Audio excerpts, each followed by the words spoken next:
let me remind you, Reporters Sans Frontières rates India 20th worst in the world for press freedom, worse than Hong Kong, where the only independent newspaper, the Apple Daily, had its publisher extradited to China in a secret middle of the night abduction, had its presses destroyed by government thugs, and then was forced to cease publication. Now, the idea that the press is freer in Hong Kong than India is pure fantasy.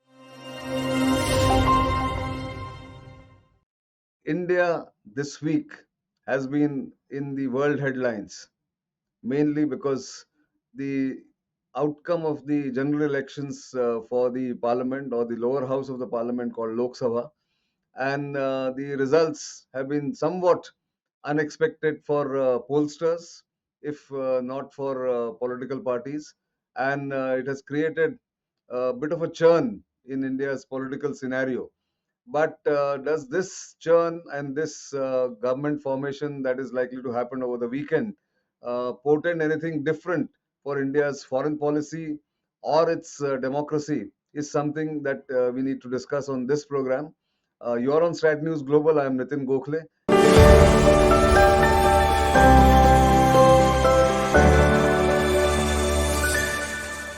And joining me from two ends of the globe, literally, are two distinguished guests from Australia in Sydney, Salvatore Babones, professor and academic who has been watching the Indian democratic scenario and Indian democracy quite closely for 2-3 years now. He's got a project, in fact, which looks at various aspects of Indian democracy and how it pans out in terms of interaction between various states in India, and how the world looks at the Indian democracy or Indian democratic system.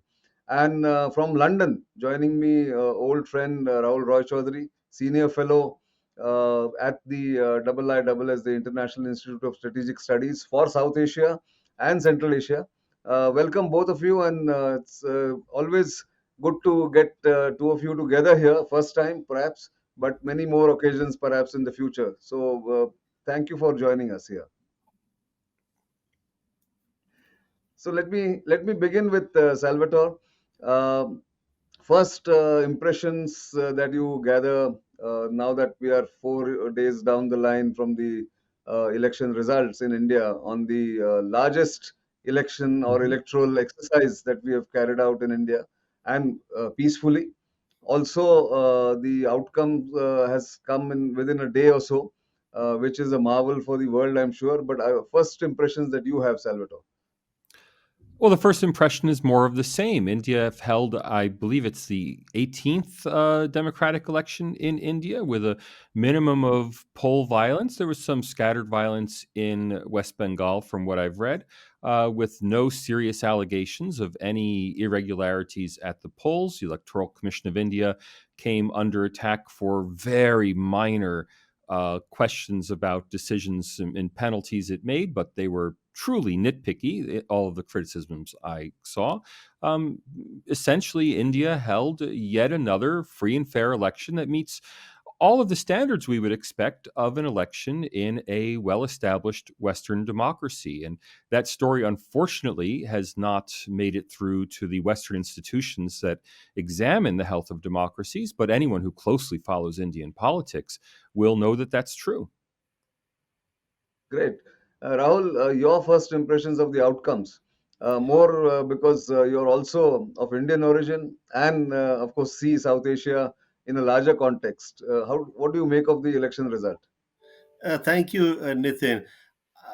I think the biggest victor in these elections is India's democracy, and the thriving, the flourishing electoral democracy that we've seen is hugely important. And I think this is an important highlight that has emerged in the media in the UK as well. There were initial concerns, as Salvatore has mentioned, about the democratic process, about whether it would be a free and fair election. I think that is all in the past now. There are going to be no complaints over electronic voting machines, etc. And that is really important because India's credentials as a democratic country, the largest country in the world, is hugely important for not only the domestic politics but also for its profile and role in world affairs. True. So, Salvatore, going back to you, since you also look at various aspects of democracy and its functioning, and this narrative that was being sought to be built before the elections or during the elections, that India's democracy is backsliding, several surveys you are aware of how they were talking about that India is becoming more authoritarian. Prime Minister Modi has this streak in him, and I think those concerns seem to have been completely banished from anybody's thoughts. So none of those discussions are now anymore taking place. Why do you think, and this is I know it's a rhetorical question, but why do you think the Western institutions and Western media, English speaking or English written media, thinks that India is always in danger of backsliding from its democratic credentials? There has to be some reason why this happens.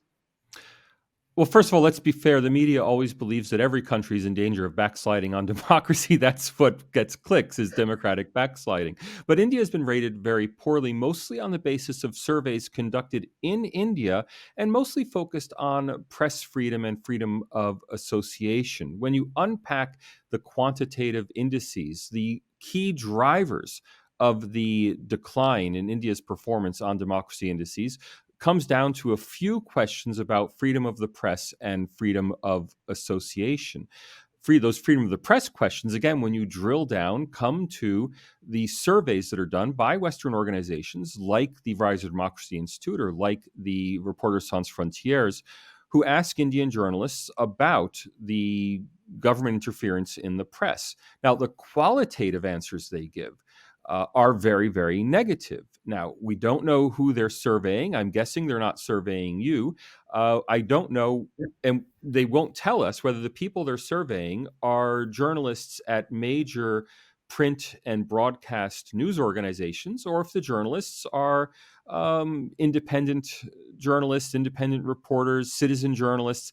My strong suspicion is that independent journalists and citizen journalists are strongly overrepresented in these surveys.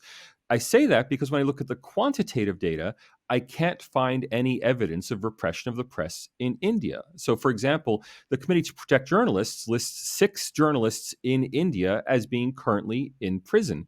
You would struggle to identify them because of those 6 journalists, 4 are self-declared independent journalists who place articles with very obscure websites. None of them ever publish in major venues in India.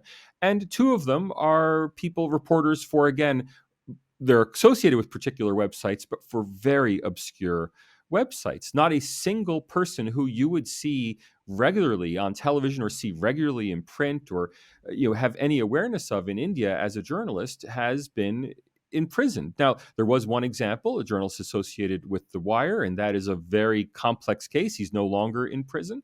But if you have one questionable case out of a country of 1.4 billion people, that's essentially saying that in 1/6 of the world by population, there's maybe one journalist who we could argue, and I'm not going to take a position on the Wire case, but one journalist who we could argue may or may not have been unfairly treated.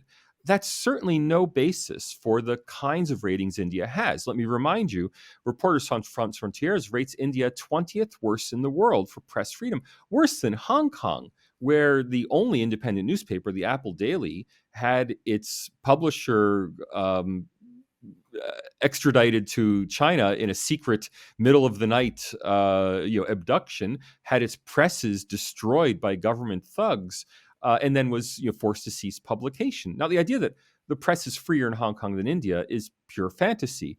It does suggest that the people who are being surveyed for those Reporters Sans Frontières and Rise of Democracy Institute surveys are themselves highly biased interlocutors. And if that's the case, then our entire knowledge of the supposed decline in Indian democracy comes down to a dozen or so unknown marginal participants in India's media landscape who hold a grudge. Yeah, absolutely. No, I agree. And nobody's asked me ever to participate in a survey or have asked me to answer some questions on the quality of Indian democracy. That apart, I think that's all behind us, like Rahul said, everywhere, not just in India, but elsewhere in the Western world also. But Rahul, I'm going to take you to a different kind of aspect of this. Uh, in foreign policy, one of the success stories of the previous 10 years of the Modi government has been the kind of rising stature in the world. Global South, leader of the Global South, success in Middle East and West Asia in terms of how the relationship has improved with the monarchies there, the Gulf countries, and also a rising high profile of Prime Minister Modi in the Western world, both the United States as well as in Europe. How does that play out now that he's kind of got less number of seats than expected? Of course, he still will be the Prime Minister for the next 5 years. As we speak, there, in fact, the meeting of the National Democratic Alliance is going on right now. So, how does Britain see it, and where you're sitting? How does the think tank community see any impact, if at all, on the foreign policy priorities of the Modi government? So, Nitin, I think that in the UK, at least, there's a clear sense that there is a difference that has to be recognized between the impact on India's domestic politics and its foreign policy in relation to the new Modi 3.0 coalition government. In terms of the domestic agenda, clearly the Modi government will likely make changes because it does not have the majority. The BJP does not have the majority in Parliament. And I think we will see later in the next few days the ministerial lineup where the major allies of the BJP in the NDA, the JDU, and the TDP and others will be given ministerial portfolios, and we'll have a better idea in that respect as to where these smaller parties would focus their energies on in terms of domestic policy. So, I think for the UK, the Modi 3.0 government is weakened, but weakened domestically, politically. In terms of regional affairs and international affairs, it's a very different perspective. And I take you back to the days of Vajpayee ji when he was Prime Minister in 1999. He had 185 seats. The BJP had 185 seats out of the 543 member Lok Sabha. And he ran a very successful coalition government for a full 5 year tenure. And even then, in his foreign policy aspect, in addition to domestic, there were successes. So I would really see this that in foreign policy terms, it is very different from what we could be seeing, would be seeing, I think, domestically. And in foreign policy terms, neither the smaller regional parties that are part of the NDA alliance seem to have any clear vested interest. They may seek greater foreign investment in Bihar, in Andhra Pradesh, etc. They may be sort of focused a bit more on their diaspora communities in other countries. But beyond that, I think the field is still very clear for the Prime Minister and his leadership. And we're seeing this in the next few days when I presume the Prime Minister Modi, after being sworn in, will go to Italy to attend the G7 summit. So I don't think there's a sense that that Prime Minister Modi's international profile, India's international profile, has weakened in any way. The key question I think here really will be how some of the other countries then play into this relationship. Some countries may want to test India domestically, and in that respect, in foreign policy terms, there may be some challenges. But we've seen fascinating the Taiwanese congratulation to Prime Minister Modi, his response, and the Chinese sort of reaction to that. I mean, anyone will see this and say, "Well, this is not the making of a weak foreign policy for a country like India for Modi 3.0."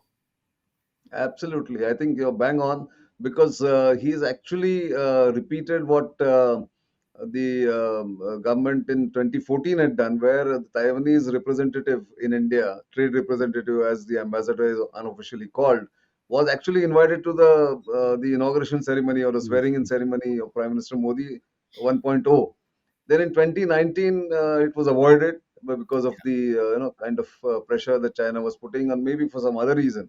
But again, going back and accepting the felicitations from the new Taiwanese president, who's not exactly a friend of China, and doing it publicly on Twitter, and then of course also wishing the Dalai Lama on his birthday last year, and probably on 6th July again this year, does signify the kind of firm stand that continues or will continue in foreign policy. So you're absolutely right there. But I want to take this the same point to Salvatore. In Australia, there has been, I mean, India-Australia ties have really consolidated and have risen over the past decade or so. Do you get the same sense that nothing much is going to change as far as international relations, both bilaterally and through Quad and other multilateral agencies, is not going to change? Salvatore? Nothing will change in the immediate sense. Australia's India policy under its current Labour government is primarily a diaspora policy. The Indian diaspora disproportionately votes Labour in Australia, as I believe historically it has in the UK. I'm not sure what the situation will be now with Rishi Sunak on the ballot. But the Labour Party in Australia has not been especially warm about the Australia-India relation. So Anthony Albanese has been very keen to be photographed with Narendra Modi. In fact, he took a famous spin around Narendra Modi Stadium in the cricket mobile couple of years ago. But Yes. that's mostly for domestic Australian consumption. The Labour Party has been less interested in maritime security cooperation with India, less interested in pushing forward the economic relationship with India than was the Liberal Party, which is currently out of office. But that means essentially this is as bad as it gets for Australia-India relations, and as bad as it gets is very, very warm, which is to say that should or eventually when the Liberal Party does return to power in Australia, you'll see an all-out courting of India, both in the economic realm, but also in the security realm. The security side, which is currently more or less on hold, will then be reinvigorated if and when eventually there is a Liberal return to power. That's a fair Elections are due to point, be and held in the next 12 months. absolutely. No, it's Yeah. fair point. Actually, that's what everybody was watching where this will go, because there are still doubts in some people's minds about India's commitment to Quad, for instance. But the reasons there are completely different and not exactly Well, to do with bilateral relationship. the situation in Australia is very similar to that in the United States, where the Republican Party would be vehemently pro India and want a strong security relationship with India, whereas the Democratic Party, I think you can safely say, is not anti India. There is an anti India group within the Democratic Party in the US that prevents closer security cooperation. So, right now, I think the Quad is fundamentally on ice, not because of any reluctance from India to be part of the Quad, but because of reluctance from both the US and Australia to bring the Quad back into the security sphere, which of course was the raison d'etre of the Quad. So right now, the focus of the Quad is on infrastructure development, fighting infectious disease, and global warming. Those are the Yes. three pillars of the Quad. Nothing about maritime security. That will likely change if Donald Trump returns to office in the United States. It will likely change if the Liberal Party under Peter Dutton returns to office in Australia. Should the US remain Democratic and Australia remain Labor, the Quad will remain in a kind of neutral mode, for the foreseeable. It's not going to disappear, but it's not going to move forward until there's a change in politics in the U.S. Very, very fair point again. Rahul, that gives me a cue to ask you. Elections are due in UK too. And of course, the Indo-Pacific policy that the UK has adopted of late uh, sort of centers around India and how the relationship between UK and India develops. Where do you think this is going? I mean, quite apart from what is the outcome in the UK election, we will not know. But with Modi 3.0, do you think both sides of the political divide in the UK would still want to sort of improve relations with India, or would there be some changes in their outlook? You're right, Nitin. The UK elections will be held on the 4th of July, and the UK will get a new government then. We've seen in the last few a day or two that Prime Minister Rishi Sunak has sent warm congratulations to Prime Minister Modi, and they've had a conversation. And this has been the hallmark of the Conservative government for the last few years of engaging deeply with India, seeing India as a key partner for the UK's own tilt to the Indo Pacific, and seeking to build the India UK bilateral trade, defense relationship. Now, when we go into the elections, and if, as is quite likely, a Labour Party is able to form the next government, and we have a Labour government, I think we will need to pause a bit to see what that would mean. And I think we need to see this in three ways. The first is what would the Labour government, the new Labour government's policy be towards the Indo Pacific in relation to the Euro Atlantic? Now, that again is something that is not clearly discernible from Labour Party rhetoric, discussions. I don't think they have their mind made up as well as to how important the Indo Pacific will be in relation to the Euro Atlantic.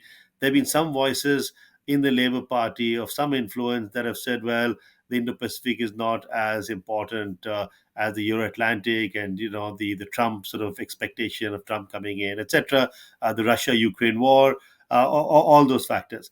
Now, so that is the first thing that has to be clearly identified from the new Labour government's perspective. The second is, where does India fit in to this Indo-Pacific perspective? This is important because the Euro Atlantic is given more importance, then obviously India, even if India is maybe the top country in the Labour government's Indo Pacific policy in relationship terms, it doesn't mean that much. So the question then will be, well, within this larger framework, India, where does India fit in? And I think I'm confident to say that in the last year and a half, there's been a lot of rethinking within the Labour Party, especially under the new leadership of Keir Starmer and his Shadow Defence Secretary, David Lammy. David Lammy, as you know, was in India a few months ago and had a very useful visit to India. So the rhetoric that we hear from the Labour Party today is that India is important to the UK and will be important to the next Labour government. The third point is, if that is the case, then where does India come in strategic terms? And this is again a question mark today, because David Lammy tweeted congratulations to Prime Minister Modi 2 days ago. And in the tweet, he said that he welcomes a new strategic partnership with India. Now, there is an existing comprehensive strategic partnership. There is a roadmap for a 2030 roadmap. So, is the Labour Party thinking of rejigging the nature of the strategic partnership? We don't know yet. This has to be figured out. And the final point I would add is the free trade agreement that has been long in the making, for several years, but hasn't yet been concluded. The Labour Party has provided support to the FTA between India and the UK, but at the same time, their view is that they need to look at the fine print. People I've talked to in London say the FTA can be done very quickly, if the momentum is there. But I think the momentum has been lost now. When Rishi Sunak called for early elections for the 4th of July, that was really the end of the current FTA as we know it.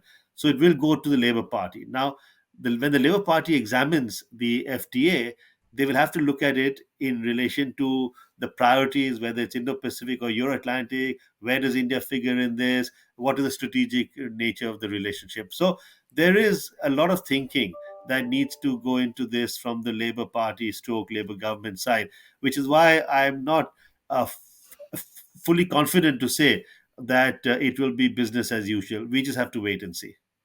I might Indeed. tack on to that, if I Yes, may, please. that in both Australia, Australia had the first free trade agreement with India in recent times.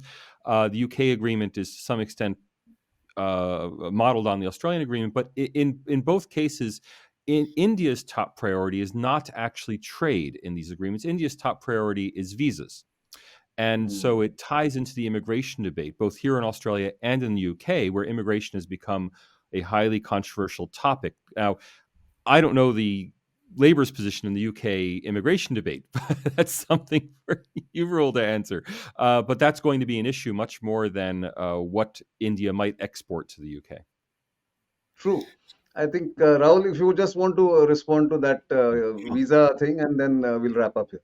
Sure, I think Salvatore's right. I mean, it is linked to immigration, legal immigration, illegal immigration.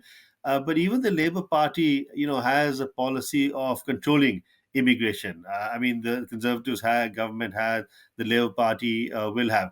The key, I think, will be in the mobility access issue, because when India talks of immigration to the UK, it's talking of specialized focused immigration, technocrats, people with skills, technology, skills that the UK needs. So, in many ways, it is the shaping of the narrative also that is important. We're not talking of, sort of loads of, so-called freeloaders coming into the UK from India. We're talking of people who can contribute to the British economy, to the NHS, the National Health Service, etc. So that narrative, I think, really has to be crafted more appropriately, because today the general view in the public is that actually it's not about these people that the UK needs, the reality is that it is about immigration from India for the people the UK needs. True. I think that was a great point to on which to end this fascinating discussion. Thank you both for joining me from your parts of the world. Of course, India now is looked at much more closely everywhere. So this was one of the reasons why I wanted views from these two geographies to begin with. I'm sure there will be more occasions for us to discuss with little more finer details and how India evolves its foreign policy or tweaks its foreign policy going forward, if at all. But for the moment, thank you both, and thank you for joining me. So do keep watching Strat News Global. You know where to reach us. Our social media handles are visible on the screen. Your feedback, as usual, is very welcome. And comments, do keep them civil, but they are also welcome. And we will have more such programs going forward, both on India's foreign policy as well as India's technology leap that India is seeking to do on our platforms, Strat News Global, Bharat Shakti, and interstellar.news. For the time being, it's goodbye.